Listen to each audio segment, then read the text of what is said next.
بسم اللہ الرحمن الرحیم۔ السلام علیکم۔ عمران خان کی حکومت کا تختہ الٹ دیا گیا اور یہ تاثر دیا گیا کہ پیپلز پارٹی، نون لیگ، فضل الرحمان، یہ بانمتی کا کنبہ بڑا تجربہ کار ہے، آتے ہی دودھ اور شہد کی نہریں بہائیں جائیں گی۔ لیکن اب شہباز حکومت مکمل طور پر بند گلی میں داخل ہو چکی ہے۔ اسٹیبلشمنٹ شدید ناراض ہے اور کپتان کی یاد ستانے لگی ہے۔ اس حوالے سے بڑی ڈیولپمنٹ ہے، وہ آپ کے سامنے رکھوں گا۔ زرداری مافیا کا ایک بڑا عجیب سکینڈل سامنے آیا ہے۔ پہلے فالودے والے، پاپڑ والے سنتے تھے، لیکن اب ایک اور اربوں روپے کا سکینڈل ہے۔ یہ بھی آپ کو تفصیل بتانی ہے۔ حکومت اس وقت بھی انتقامی کارروائیوں کے اندر لگی ہوئی ہے اور ملک کی معاشی مسائل چھوڑ کر عمران خان کو سبق سکھانا ہے، اور اس کے ساتھ ہی ترجمان خیبر پختونخوا حکومت کے وارنٹ گرفتاری جاری کیے گئے ہیں۔ یہ کیا معاملہ ہے؟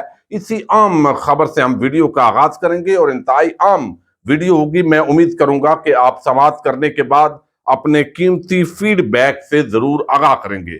بیرسٹر محمد علی سیف، یہ بھی ویسے بڑی پراسرار شخصیت ہیں۔ پرویز مشرف صاحب کے زمانے کے اندر یہ نمودار ہوئے تھے، بڑے اچھے ان کو مہارت حاصل ہے قانونی معاملات کے اندر۔ اس وقت یہ جو ہے وہ خیبر پختونخوا حکومت کے ترجمان ہے۔ ان کے وارنٹ گرفتاری سینئر اسپیشل مجسٹریٹ سردار محمد آصف نے جاری کی ہیں، اور یہ معاملہ کیپٹل ڈیولپمنٹ اتھارٹی یعنی CDA قوانین کی خلاف ورزی پر طلبی کے باوجود حاضر نہ ہونے پر یہ وارنٹ جاری کیے گئے ہیں۔ اور CDA کا کہنا ہے کہ محمد علی سیف نے CDA کے زون 3 نیشنل پارک ایریا کے اندر غیر قانونی تعمیرات کی ہیں۔ بیرسٹر محمد علی سیف کے وارنٹ گرفتاری SHO تھانہ بہارا کو ارسال کر دیے گئے، اور عدالت نے اسلام آباد پولیس کو حکم دیا کہ بیرسٹر سیف کو 11 جنوری کو گرفتار کر کے پیش کیا جائے۔ جبکہ بیرسٹر محمد علی سیف کا کہنا ہے کہ یہ بہت پرانا معاملہ ہے، لیکن اب چونکہ میں ایکٹیو ہوں اور میں نے KP حکومت کو پریزنٹ کرنا ہوتا ہے، تو اس وجہ سے ان کو ذرا میرے بیانات سے تکلیف پہنچتی ہے، لیکن میں قانونی طریقے سے اس تمام معاملے کو ہینڈل کر لوں گا۔ اور وفاقی حکومت جس طرح مجھے گرفتار کروا کر پیش کرنا چاہتی ہے یا جو میرے خلاف انتقامی کارروائیاں کرنا چاہتی ہے، وہ اس کے اندر کامیاب نہیں ہوگی۔ اب آپ دیکھیے کہ ملک بحران در بحران کیفیت جو ہے وہ پیدا ہو گئی۔ میں نے 3-4 خبریں آپ کے سامنے رکھنی ہیں، اور اس وقت جو بڑی ڈیولپمنٹ ہے اس پر بھی ہم بات کریں گے۔ اب ایک تو بتایا گیا جی، یہ ڈان نیوز کی رپورٹ ہے جو آپ کے سامنے رکھ رہا ہوں۔ بتایا گیا ہے کہ ملک میں گندم، آٹا اور مرغی کی قیمتوں میں اضافے کے درمیان رمضان المبارک میں گھی اور تیل کی قیمتوں اور قلت میں بھی اضافے کا امکان ہے۔ اس کی وجہ انہوں نے پوری شائع کی ہے ڈان اخبار نے۔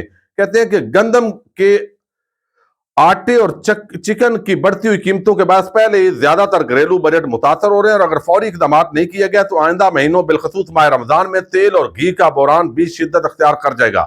پیداواری حضرات روغنی تیل، سویابین تیل اور سن فلاور آئل سے محروم ہو رہے ہیں۔ اس کی وجہ بینکوں کی جانب سے لیٹر آف کریڈٹ کھولنے اور بندرگاہ پر سامان کی کلیئرنس کے لیے ریٹائرنگ دستاویزات جاری نہ کرنا ہے۔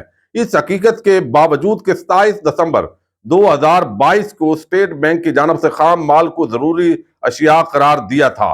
اب وہ کہتے ہیں چونکہ پیسے نہیں دے رہے، ڈالر ہیں نہیں، تو اس وجہ سے جہاز اربوں روپے کا سامان لے کر، خوردنی تیل وہ لے کر وہاں پر کھڑے ہیں، سویابین آئل، لیکن وہ نہیں نکالنے دے رہے۔ اب کہتے ہیں یہ جو ہے ویسے ہی نقصان دہ ہے، تو نقصان دہ ہے تو آپ پورے ملک کے اندر پہلے یہ نظام چلا کیوں رہے ہیں؟ انہوں نے کہا ایک تو یہ معاملہ ہے۔ اب دوسری ذرا خبر سنیے گا۔ فیصل آباد کے صنعت کاروں نے ایک پریس کانفرنس کی ہے۔ اب فیصل آباد آپ کو علم ہے ٹیکسٹائل انڈسٹری ہو یا دیگر انڈسٹریز، وہاں پر ایک بڑا ہب ہے معاشی طور پر پاکستان کا۔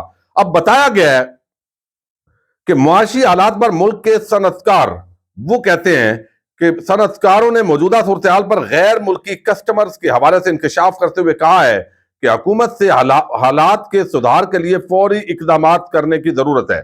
پاکستان ہوزری ایسوسی ایشن یعنی ٹیکسٹائل انڈسٹری تو ویسے ہی بند ہو گئی، جو لوگ ہیں وہ بے روزگار ہو گئے، اور پھر یہ کہتے ہیں اچھی خبریں دو، یعنی جس طرح کا ملک آپ چلا رہے ہیں، گنگو تیلی کو اگر حکومت دے دی جائے تو وہ بھی اس سے زیادہ بہتر چلا سکتا ہے۔ اب یہ تجربہ کار آئے ہیں پہلے، یعنی یہ اصل میں کرپشن کے تجربہ کار تھے جن کو ملکی معاملات کا تجربہ کار سمجھا گیا۔ اب یہ ہوزری ایسوسی ایشن ہے، اس کے چیئرمین ہے کاشف ضیاء۔ انہوں نے پریس کانفرنس کی ہے اور باتیں بڑی عام کی ہیں. وہ کہتے ہیں کہ جب ہم اپنے غیر ملکی کسٹمر سے آرڈرز کے لیے رابطہ کرتے ہیں تو وہ کہتے ہیں کہ آپ اس ملک کے لیے آرڈر مانگ رہے ہیں جو $500 کی درآمد کے لیے بھی ایل سیز نہیں کھولنے کی اجازت دیتا, تو ہم آپ کو اربوں ڈالرز کے آرڈرز کیوں دیں. وہ کہتے ہیں کہ اس صورتحال اتنی خراب ہو چکی ہے اور پتہ نہیں اس پر اعتماد کا وقت جو ہے اعتماد بحال ہونے پر کتنا وقت لگے گا. تو یہ حالات اگر رہے تو معاملات انتہائی خراب ہوں گے. فیکٹریاں کارخانے بند اور اس پر تالے لگ رہے ہیں اور ملک کے 50 سے 60% تک صنعتیں بند ہو چکی ہیں اور جو چل رہی ہیں وہ بھی 65% کی پروڈکشن پر چل رہی ہیں. تو یہ حالات ہیں اس وقت ایک طرف. اب دوسری طرف ذرا کرپشن کی کہانی آپ سنیے گا کہ کس طرح یعنی سندھ پورا ایسے ہے جیسے آپ نے ٹھیکے پر دیا ہوا ہے, اور اب وہاں پر پہلے فالودے والے وہ ریڈیو والوں کے شناختی کارڈ استعمال ہوئے, یہاں پر سلمان شہباز اور شہباز شریف کی فیملی ان کی منی لانڈرنگ جو ہے اس پر ہوتی رہی, اور اب جو معذور افراد ہیں ان کو بھی نہیں چھوڑا. یعنی معذور افراد کے لیے گئے پیسے جناب شناختی کارڈ دیں آپ کو بے نظیر انکم سپورٹ پروگرام سے, ہم نے پیسے لے کر دینے ہیں اور ان کے نام پر پھر اربوں روپے کروڑوں روپے کی ٹرانزیکشن ہوئی ہیں. یہ بڑی عام خبر ہے. وہ کہتے ہیں سکھر حیدرآباد میں موٹر وے میگا کرپشن کیس میں غریب معذور افراد کے شناختی کارڈ استعمال ہونے کا انکشاف ہوا ہے. ARY رپورٹ کر رہا ہے. مذکورہ کیس میں ضلع نوشہرہ فروز سے تعلق رکھنے والے 6 غریب معذور افراد کے شناختی کارڈ استعمال کیے گئے ہیں, جن کو امداد دینے کا جھانسا دے کر ان کے شناختی کارڈ کی کاپیاں حاصل کی گئی اور پھر ان کے سندھ بینک میں اکاؤنٹس کھلوا کر ان میں کروڑوں کی ٹرانزیکشنز کی گئی, جس پر FIA حرکت میں آ گیا ہے. FIA ہمیشہ حرکت میں آتا ہے. جب لوگ پکڑے جاتے ہیں یہ بڑے, پھر FIA پیچھے ہٹتا ہے, جیسے شہباز شریف کے کیس کے اندر. مذکورہ غریب معذوروں کو بھی شامل تفتیش کرتے ہوئے FIA نوٹس جاری کیا گیا, جس کی کاپی جو ہے وہ اب موصول ہو گئی ہے. جن 6 افراد کو شامل تفتیش کر کے FIA نے طلب کیا ان میں ارباب سولنگی, نذیر سولنگی, مختار میمن دیگر شامل ہیں, جن تحقیقات کے لیے اپنے بیانات ریکارڈ کرانے FIA ضلع بے نظیر آباد پہنچے اور وہاں پر معذوروں نے جو ہے وہ احتجاج کیا کہ ہمیں تو زکوٰۃ اور عشر کے پیسے دینے کے بہانے لایا گیا تھا اور ہمیں کیا پتا کہ یہ آگے ہمارے شناختی کارڈوں پر یہ کیا کھیل جو ہے وہ کھیلا جا رہا ہے. تو اس وقت بحران کے اندر بحران ہے. یعنی مرغی کا آپ دیکھیں کہ اس وقت قیمت 600 روپے کلو سے تجاوز کر رہی ہے, اور عام آدمی جو ہے وہ پہلے سبزیاں پھل وہ ویسے ہی اس ملک کے اندر زرعی ملک ہونے کے باوجود کوئی منصوبہ بندی نہیں ہے. آٹا چاول چینی گھی ہر چیز مہنگی ہو گئی ہے اور اوپر سے بے روزگاری بڑھ گئی ہے, اور یہ تجربہ کاروں کی جو حکومت ہے اس نے بند گلی میں داخل کیا ہے اور اسٹیبلشمنٹ اس وقت شدید غصے میں ہے.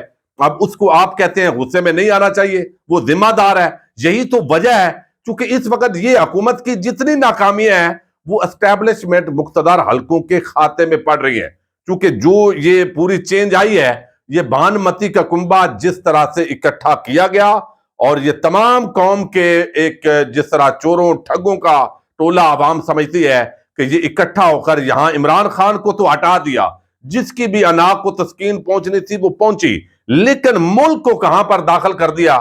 اب جو ہے وہ آپ دیکھیے اس پر سونے پر سہاگا یہ ہے کہ حکومت نے بڑی ڈٹائی کے ساتھ ہاتھ کھڑے کر دیے ہیں. اب خود خواجہ آصف کہتا ہے کہ ہمارے پاس امپورٹ کرنے کے پیسے نہیں ہیں, ہو سکتا ہے پورا ملک اندھیرے میں ڈوب جائے, دکانیں کارخانے مارکیٹیں بھی بند ہو جائیں, سب کچھ بند ہو جائے.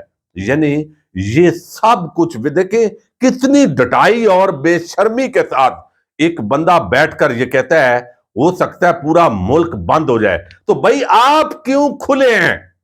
آپ کو بند ہونا چاہیے تھا. اگر یہ سارے بند ہو جاتے اور ان سے پیسے ریکور کیے جاتے, احتساب کا نظام کو متاثر نہ ہونے دیا جاتا, اور تو پھر یقیناً ملک بہتری کی طرف آ سکتا تھا, چونکہ یہی ٹولہ پھر مسلط کیا جاتا ہے. تو اب ان کی تمام جو ناکامیاں ہیں وہ چونکہ اسٹیبلشمنٹ پر اس کا ملبہ گر رہا ہے, اور پہلے کہا گیا مفتاح اسماعیل زندہ باد اور پھر کہا گیا اسحاق ڈار مسیح آ رہا ہے.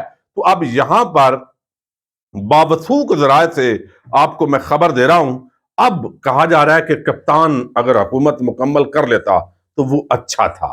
یعنی جن لوگوں نے حکومت تبدیل کی ہے یا جنہوں نے PDM کو متحرک کیا ہے, اب وہ بھی سوچ رہے ہیں کہ کپتان بہتر تھا, حکومت مکمل کر لیتا. یہ تو اس وقت نالائق لوگ شاید بتاتے تھے کہ ہمارے پاس بڑی گدڑ سنگھی ہے اور ہم نے یہ کر لینا ہے. لیکن اب جو ہے عوام کی نفرت وہ اسٹیبلشمنٹ کے خلاف بھی اسی طرح ہے, وہ اس حکومت کے خلاف بھی اسی طرح ہے, اور اب ان کے پاس کوئی اور راستہ بھی نہیں ہے. اور ملک کا آرمی چیف وہ اس وقت سعودی عرب کے اندر بیٹھا ہوا ہے, وہاں وہ پیسے لے کر آئے گا. اور اگر انہوں نے پیسے لانے ہیں تو بھئی ویسے بھی لوگ کہتے ہیں کہ حکومت کے اندر عمل دخل اسٹیبلشمنٹ کا ہوتا ہے, تو انہی کو آپ حکومت ویسے ہی دے دیں. آپ یہاں کرنے کیا بیٹھے ہوئے ہیں؟ یعنی کوئی ملک آپ پر اعتماد کرنے کے لیے تیار نہیں ہے. جب کوئی نیا آرمی چیف بنتا ہے اس کو ہم آگے جو ہے وہ قرضے لینے پر بھیج دیتے ہیں. جب اتنی مداخلت ہوگی تو کل جب کارکردگی بیان ہوگی تو وہ سول حکومت کی ہوگی یا اس آرمی چیف کی ہوگی؟ تو پھر مداخلت تو ہوگی. پھر وہی جیسے عمران خان صاحب کے دور کے اندر جنرل باجوہ صاحب کی کامیابیاں گنوا دی گئی کہ فیٹف سے انہوں نے نکلوایا, قرضہ فلاں ملکوں کے ساتھ تعلقات انہوں نے اچھے کیے, دوسرا تیسرا, تو پھر یہ جو ہے معاملات ہوتے ہیں. تو اس وقت جو ہے وہ اسحاق ڈار کے خلاف جس طرح تاجر کمیونٹی, جس طرح صنعت کار, جس طرح عام آدمی, وہ ان کو, یعنی میں وہ الفاظ استعمال نہیں کر رہا, اگر آپ مارکیٹ میں نکلیں اور بات کریں جو بڑی بڑی باتیں کرتے تھے, اور آپ مریم نواز آئے یا نواز شریف آئے, یہ معاملات انتہائی جو ہے وہ گمبھیر ہو رہے ہیں. اور ابھی آپ دیکھیں گے ایک دو دن کے اندر جب سعودی عرب سے وہ ہمارے جو پیمنٹ ہم نے دینی ہے وہ $3 ارب ری شیڈول ہوں گے, کوئی $1 ارب اگر ملے گا دوبارہ ہمیں یہاں رکھنے کے لیے, تو اس وقت یہ سارے ڈانس کریں گے. یعنی یہ حالات ہے, مانگے تانگے, انڈسٹری بند ہے, اور پھر یہ کھولیں گے اور اس پر بھی ڈھول پیٹیں گے. یہ معاملہ ہے اسٹیبلشمنٹ اور اس حکومت کے مابین. اب پہلے جیسے وہ جو ہنی مون جیسا ماحول تھا وہ ختم ہو گیا ہے. اب ان کو کنارے لگنے کا وقت آ گیا, اور شاید ان سے جو بیساکھیاں ہیں, جو سیڑھی ہے وہ ہٹنے والی ہے اور ہٹ رہی ہے, اور اب انہوں نے اپنے منطقی انجام کو پہنچنا ہے. اور یہ جو یہاں پر بڑے عام افراد ہیں ذمہ دار, وہ اس طرح کا تاثر دے رہے ہیں کہ یہ فارمولہ جو پروجیکٹ ہے PDM یہ بند کرنا پڑے گا, اور الٹیمیٹلی جو عوام ہے اسی کو فیصلہ کرنا پڑے گا. اجازت دیجیے گا, اللہ حافظ.